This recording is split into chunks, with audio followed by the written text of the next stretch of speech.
बिस्मिल्लाहिर्रहमानिर्रहीम। मेरे YouTube channel में आप सब लोगों का खुशामदीद। दोस्तों, बचपन से ही सुनते आ रहे हैं कि सूरज ग्रहण के वक्त आप लोगों ने बाहर नहीं निकलना, जितना हो सके अपने घरों में रहना है, कोई काम काज नहीं करना।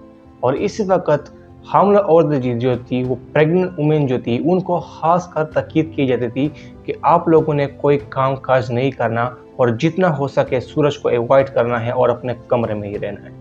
सोच कर ही हमें हंसी आ जाती है कि हम किस तरह के अकीदे पाल रहे थे। ये सिर्फ हम ही नहीं थे, बल्कि बाकी तहजीबों में भी ये चीज़ बहुत कसरत से पाई जाती थी और अभी तक चल रही है। जैसा कि हम हिंदुइज्म में देखते हैं कि जब भी सूरज ग्रहण होता है तो वो लोग कहते हैं कि आप लोगों ने घरों से नहीं निकलना, अपने कमरों में ही रहना है और जितना हो सके काम काज को अवॉइड करना है, गोश्त नहीं खाना। और वो तरह तरह के रसूमात अदा करते हैं, कुर्बानियाँ देते हैं और वो उसके जो पाक नदियाँ है उसमें वो नहाते हैं ताकि उसको खुदा को वो खुश कर सके।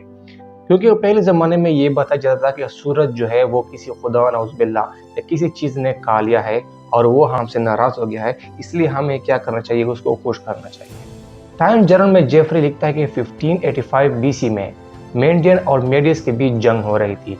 इस इन वक्त सूरज ग्रहण होता है और वो लोग कहते हैं कि ये जंग खुदा को मंजूर नहीं है, इसलिए वो जंग रोक दी जाती है।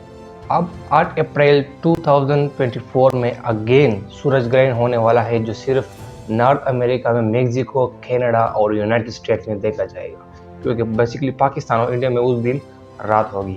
तो ये सूरज ग्रहण सिर्फ वह दिखाई देगा और इससे तरह तरह की मार्केट में टोटके आ रहे हैं कि आप लोगों ने ये करना है, वो करना है, ये किस्मत बदल जाएगी, ये बदल जाएगा। लेकिन मेरे यकीन मानो ये सिर्फ अंधेर नगरी है, इसमें कोई सच्चाई नहीं है। आइए साइंटिफिकली देखते हैं कि सूरज ग्रहण के पीछे राज क्या है। सूरज ग्रहण को समझने के लिए हम सबसे पहले चांद, सूरज और जो ज़मीन है उसके मदारों के बारे में समझना होगा, क्योंकि ये सब एक ही खास मदारों में ही घूम रहे हैं। हम सब जानते हैं कि निज़ाम शमसी, सोलर सिस्टम में जितने भी प्लैनेट्स या सैयारे हैं वो सूरज के इर्द गिर्द घूमते हैं। अब यहाँ पर ज़मीन का एक चांद है जो सूरज के साथ साथ ज़मीन के इर्द गिर्द भी घूमता है। चांद इन मदारों में घूमते घूमते सूरज और ज़मीन के बीच में आ जाता है, जिसका शेडो ज़मीन पर पड़ने लगता है और जिस जगह पर शेडो पड़ता है वहाँ पर पूरी तरह अंधेरा छा जाता है, जिसकी वजह से हम देखते हैं कि सूरज जो है वो मुकम्मल तौर पर हमसे डम दिया जाता है, हमसे गायब हो दिया जाता है। हम क्या कहते हैं कि सूरज को किसी ने खा लिया, कोई कहता है सूरज को गुलहरी ने खा लिया, नॉर्थ अमेरिका में कहते हैं कि सूरज को पूमा ने खा लिया। अब यहाँ पर सवाल ये बनता है कि सूरज जो है इसके इर्द गिर्द ज़मीन घूमती है और ज़मीन के इर्द गिर्द चांद घूमता है। तो यहाँ पर तो ऐसा होना चाहिए कि हमें हर महीने सूरज ग्रहण देखने को मिलता है, लेकिन ये सूरज ग्रहण जो है वो बहुत रेयरली होता है। पिछली दफ़ा 1979 में हुआ था और अभी 2024 में हुआ। अब ये कैसे हो सकता है? अब इस सवाल का जवाब ज़मीन और सूरज और चांद के मदारों में है। हम सब जानते हैं कि जितने भी प्लैनेट्स या सैयारे हैं वो सूरज के इर्द गिर्द घूमते हैं, लेकिन हम ये नहीं जानते कि वो किस मदार में घूमते हैं, या वो टिल्टेड है, पैरेलल है, वो किस मदार में है। जो ज़मीन है वो एक पैरेलल शेप में क्या करता है, सूरज के इर्द गिर्द घूमता है, लेकिन जो चांद है वो एक टिल्टेड ऑर्बिटल में ज़मीन के इर्द गिर्द घूमता है।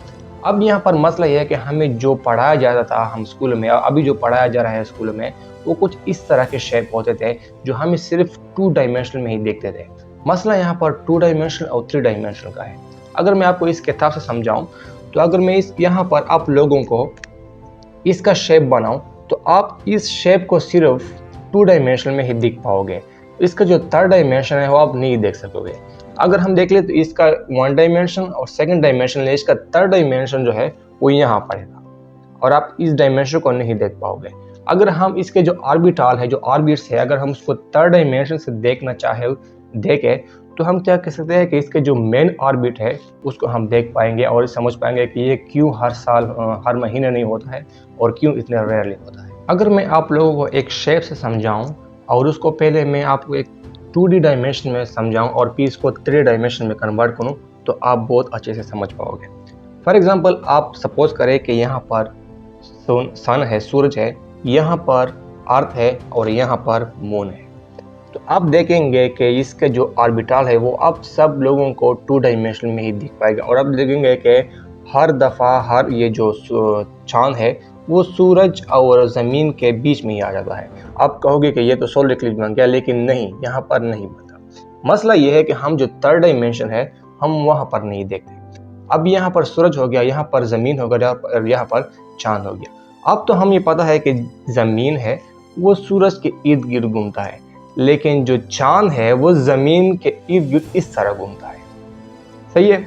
जब ये इस तरह घूमता है तो ये 2 पॉइंट्स पर क्या करता है, इंटरसेक्ट कर जाता है इसके ऑर्बिटल में, और वहाँ पर क्या हो जाता है, अगर वो इंटरसेक्ट कर ले तो क्या होता है, वहाँ पर शेडो बनना शुरू हो जाती है। और ये बहुत रेयरली होता है, बहुत सालों बाद ही होता है।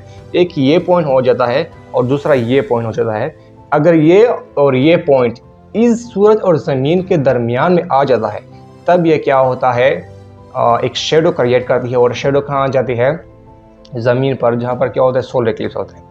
लेकिन यहाँ पर एक और सवाल ये है कि यहाँ पर कुछ जगह पर पार्शियल सोलर इक्लिप्स होती है और कुछ जगह पर फुल इक्लिप्स होते हैं। तो यह हमें पर्सपेक्टिव का मिसाल है, पर्सपेक्टिव का नज़र है कि हम ज़मीन के किस जगह पर खड़े हैं, इसका जो ऑर्बिटल है वो कहाँ पर पड़ता है। उम्मीद करता हूँ कि इस वीडियो को आप लोगों ने एंजॉय किया होगा। अगर आप इस तरह की वीडियो देखना चाहते हैं तो मुझे फॉलो करें और अपने दुआओं में याद रखिएगा। अस्सलाम।